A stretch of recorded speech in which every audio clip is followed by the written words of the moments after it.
تنقید تو ہو رہی ہے کہ جی یہ جو لوگ ہیں جو ایک طرح سے حکومت کے اتحادی ہیں یا آپ لوگوں کے مخالفین ہیں عدلیہ پہ وہ تنقید کر رہے ہیں، پر اگر ہم آپ کی پریس کانفرنسز دیکھیں آپ کی جماعت کی، تو آپ لوگ بھی تو عدلیہ کے اوپر جب ناخوش ہوتے ہیں تو اسی قسم کی تنقید ہوتی ہے کہ جناب فیصلے ٹھیک نہیں آ رہے، یہ نہیں ہو رہا، ہمیں اس پہ اعتماد نہیں ہے. تو یہ کیسا ایک ہمارا کلچر بن گیا کہ جس کو بھی عدلیہ سے تھوڑا سا مسئلہ ہوتا ہے وہ ان کے خلاف جو ہے بڑے بڑے بیانات دینا شروع ہو جاتے ہیں؟ دیکھیں جو بیسیکلی ہمارے ججز بھی ہوتے ہیں وہ ہولی کاؤز نہیں ہوتے. آپ کے آئین کے اندر آپ کے پاس فری سپیچ کا رائٹ ہے، آپ کے پاس بالکل فیئر کرٹیسزم آپ کر سکتے ہیں ان کے اوپر. آپ کسی دا وے دا ججز آر کنڈکٹنگ کورٹ یا کس طرح کے فیصلے آ رہے ہیں جو کنٹروورشل ہیں تو آپ اس کو کرٹیسائز کر رہے ہیں تو وہ آپ کا حق ہے، آپ کو کرنا بھی چاہیے.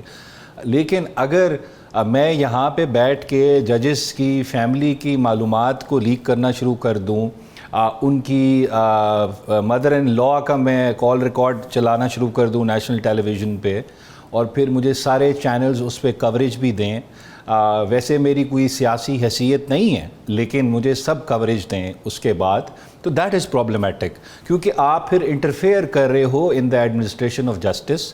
آپ ججز کو ڈرا رہے ہو. اب یہ کمنٹ ہم نہیں کریں گے آ کے کہ ہم آپ کی پگڑی پکڑ کے اس سے فٹ بال کھیلیں گے. یہ this is not criticism, this is threat. اب جب ججز کو آپ تھریٹ کریں گے تو وہاں سے پھر ریاکشن تو آئے گا، اور آنا بھی چاہیے، کیونکہ پھر آپ کورٹ کے پروسیس میں انٹرفیئر کر رہے ہیں. That is criminal contempt. Criticism دیکھیں ہوتا رہتا ہے، پوری دنیا میں جوڈیشری پہ کرٹیسزم ہوتا ہے، لیکن ان کو ڈرانا دھمکانا، ان کے کام کرنے سے روکنا، دیٹ از پرابلمیٹک. اب دیکھیں یہ جو لوگ ہیں، جتنے 4-5 لوگ ابھی جو کاشف صاحب ان کے نام بتا رہے تھے، یا تو ان کی پولیٹیکل پارٹی نہیں ہے کوئی، ٹھیک ہے، یا یہ وہ لوگ ہیں جو فارم 47 پہ جیتے ہوئے ہیں، ان کی اپنی کوئی پولیٹیکل ورتھ نہیں ہے، جنہوں نے اس وقت سپیچز کی ہیں، آ کے پریس کانفرنسز کی ہے. اسی ہوتی ہے نا، کسی کے بہاف پہ آپ ایک بیانیہ بیچ رہے ہیں جو نہیں بک رہا ویسے، تو پھر اس طرح کے لوگ استعمال ہوتے ہیں جن کی کوئی پولیٹیکل ورتھ نہیں ہے، پولیٹیکل کیپٹل ان کے پاس نہیں ہے، صرف استعمال ہونے کے لیے بیٹھے ہیں. اب فیس بھی کریں عدلیہ کو، اگر آپ ان کو ڈرائیں گے تو وہاں سے ریاکشن آئے گا. دس از نیچرل. ابوذر نیازی صاحب، آج خان صاحب ویڈیو لنک کے ذریعے پیش ہوئے وہاں پہ سپریم کورٹ میں، آل دو کہ انہوں نے بات وغیرہ نہیں کی، لیکن بہت سارے لوگ اینٹیسپیٹ کر رہے تھے کہ اس کو لائیو دکھایا جائے گا، وہاں سے لائیو سٹریمنگ ہوگی. تو کیا کوئی قانونی قدغن تھی؟ کیوں نہیں لائیو سٹریمنگ ہوئی؟ دیکھیں ایز اے کنونشن یہ جب سے لائیو سٹریمنگ سٹارٹ ہوئی ہے تو بینچ نمبر 1 کی جتنی بھی پروسیڈنگز ہوتی ہیں وہ لائیو سٹریم ہوتی ہیں سپریم کورٹ کے یوٹیوب چینل پہ، جس سے ہم سب پھر ایکسیس بھی کرتے ہیں، چینلز بھی ایکسیس کرتے ہیں. تو یہ واحد کیس ہے جس کو لائیو سٹریم نہیں کیا گیا.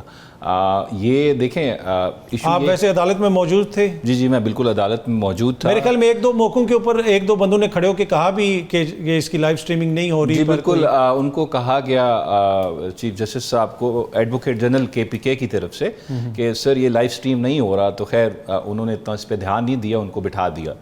لیکن یہ تھوڑی افسوس کی بات بھی ہے، کیونکہ دیکھیں آرٹیکل 19 سے میرے آئین کا کہتا ہے کہ جو بھی چیزیں پبلک امپورٹنس کی ہوں گی اس میں رائٹ ٹو انفارمیشن اپلائی ہوتا ہے، آپ کا بنیادی حق. اب وہ بنیادی حق کیا نیب کا کیس ہے جس میں بلینز آف روپیز کی کرپشن کے ایشوز ہیں، تو بڑا پبلک امپورٹنس کا کیس ہے، ایکسیس ٹو جسٹس کا کیس ہے، آپ کا کرپشن سے ریلیٹڈ ایشوز کا کیس ہے. تو میرے خیال سے اس کو لائیو سٹریم ہونا چاہیے تھا. اب یہ صرف اس میں مجھے تو ریزن صرف ایک ہی نظر آ رہا ہے جب آپ انفر کریں سچویشن کو دیکھ کے، تو کیونکہ جس طرح وہاں پہ ماحول بنا دیا گیا کہ سخت چیکنگ ہو رہی تھی، کوئی فون اندر لے کے نہ جائے، یہ نہ کرے، تو ریزن یہی لگ رہا تھا کہ اڈیالہ کے رہائشی کی جو ہے وہ جھلک عوام نہ دیکھ سکے. لیکن آپ کو پتہ ہے پاکستانی قوم جو ہے بڑی سائنٹسٹ ہے، کہیں نہ کہیں سے کچھ نکل آتا ہے. وہ پھر مجھے شعر قانونی قدغن کوئی نہیں تھی، نہیں کوئی ہو سکتا ہے کہ اگلی سماعت پہ وہ کر دیں اس کے. دیکھیں مجھے سمجھ نہیں آ رہی ریزن کیا تھا. دیکھیں اس میں وہ آپ کی بھی لاہور ہائی کورٹ کی ججمنٹ ہے جسٹس شمس محمود مرزا کی، انہوں نے جنوری میں دی ہے عمران خان صاحب کے کیس میں، کہ ان کی سپیچ پہ، تصویر پہ، ویڈیو پہ کوئی پابندی نہیں ہے، ان کا فنڈامنٹل رائٹ ہے اس کو دکھایا جائے. اب وہ پھر لیکن یہ سپریم کورٹ کو ایکسپلین کرنا پڑے گا. مجھے اس میں کوئی آئینی یا لیگل بیکنگ نظر نہیں آ رہی. وہ تصویر پہ ایک چھوٹا سا شعر یاد آ گیا، پھر ختم کروں گا کہ مجھ کو صبر آنے والا تھا وہ پھر سے ایک جھلک دکھلا گئے. اچھا, تو پھر آپ پھر بے صبر ہو گئے. میں اپنی بات نہیں کر رہا, کسی اور کی بات کر رہا ہوں. ابو ذر صاحب, اوبیسلی حکومت کو تو کافی مسئلہ ہے, وہ ان کا بیانیہ نہیں بن سک رہا, کافی مسائل ہیں, پاپولیرٹی کے مسائل ہیں. آپ لوگ کہتے ہیں آپ بڑی پاپولیرٹی انجوائے کر رہے ہیں, لیکن اس کا کیا فائدہ؟ لگتا ہے اسی طرح ہے کہ آپ لوگوں کی بھی سیاست جو ہے نا, آلدو کہ ہل جل تو بڑی ہے, لیکن وہ ایک مخصوص سرکل کے اندر آپ لوگ گھوم پھر رہے ہیں, اور لگتا ہے اس طرح کہ بہت زیادہ ہل جل ہے, لیکن آگے نہیں بڑھ پا رہے. دیکھیں, جہاں تک بات ہے بیانیے کی, دیکھیں ہم جو بات کر رہے تھے پچھلے تقریباً 1.5 سال سے کہ کس طرح پولیٹیکلی وکٹمائز کیا جا رہا ہے, جوڈیشل پروسیس میں انٹرفیئر کر کے, پھر الیکٹورل پروسیس میں بھی انٹرفیئر کیا گیا, تو وہ تو ساری چیزیں اسٹیبلش ہو گئی ہیں نا. اب تو پہلے ہم کہہ رہے تھے, اب آپ کی اپنی جوڈیشری خود کہہ رہی ہے, اور یہ جوڈیشری کا کوئی ایک جج نہیں کہہ رہا. یہ آپ کا لاہور ہائی کورٹ کے میجورٹی ججز کہہ رہے ہیں, آپ کے پشاور ہائی کورٹ کہہ رہے ہیں, آپ کا اسلام آباد ہائی کورٹ کہہ رہے ہیں, آپ کا کوئٹہ ہائی کورٹ کہہ رہے ہیں کہ دیر از انٹرفیئرنس. اور اس انٹرفیئرنس کا مقصد کیا تھا؟ کوئی آبجیکٹیو بھی ہوتا ہے نا, آپ انٹرفیئر کر رہے ہو. اس کا آبجیکٹیو یہ تھا کہ آپ نے پروسیجر کو, بنیادی حقوق کو بائی پاس کر کے اس شخص کو سزا دینی ہے جو معصوم ہے, اس کو آپ نے غیر قانونی غیر آئینی طریقے سے سزا دینی ہے, اس کو جیل کے اندر ڈال کے رکھنا ہے.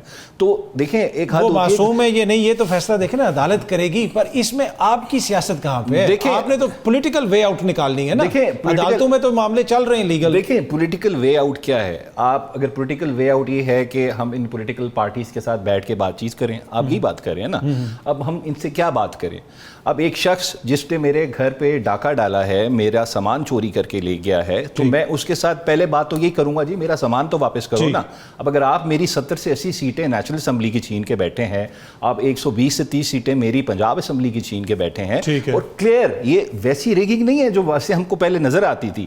یہ فارم 45 کو قانون میں رزلٹ کہتے ہیں, آپ نے میرا رزلٹ میرے سے چھین لیا ہے. ایسے حالات میں آپ نہیں سمجھتے کہ کوئی میننگ فل انگیجمنٹ ہو سکتی ہے؟ میں ذرا نسیم زہرا صاحب, یہ لوگ, دوسری بات ہے یہ لوگ اس پوزیشن میں بھی نہیں ہیں. دیکھیں جو لوگ, ہمارا مسئلہ ہے کہ جوڈیشری انڈیپینڈنٹ نہیں ہے. جوڈیشری انڈیپینڈنٹ ہو تو ہمارا مسئلہ حل ہو جائے گا الیکشن ٹریبیونلز کے حد تک بھی, اور ساتھ ساتھ یہ جو کیسز بھی ہیں, جو لوگ جوڈیشری کو انفلوئنس کر رہے ہیں وہ لوگ اپنا آئینی رول ادا کریں اور سائڈ پہ ہو جائیں اور نہ انٹرفیئر کریں. آپ کے اوپر ایک جو تنقید ہوتی ہے کہ آپ ایک تو ویسے تو بنتی آپ پہ بہت زیادہ تنقید ہے, خصوصاً آپ کے اوپر بہت زیادہ تنقید بنتی ہے, پر ایشو یہ ہے کہ آپ لوگ کام کیوں ایسے کرتے ہیں؟ اب مسئلہ یہ ہے کہ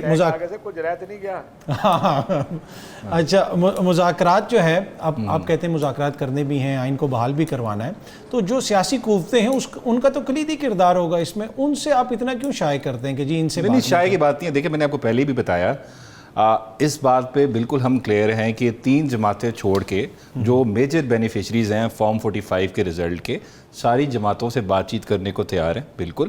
لیکن اگر آپ یہ کہہ رہے ہیں کہ یہ جماعتیں جو چوری کر کے آ کے حکومت میں بیٹھی ہیں یہ کسی پوزیشن میں ہیں, یہ تو اپنی مرضی کا آئی جی اسلام آباد نہیں لگا سکتے, ان کی یہ پوزیشن ہے اس وقت.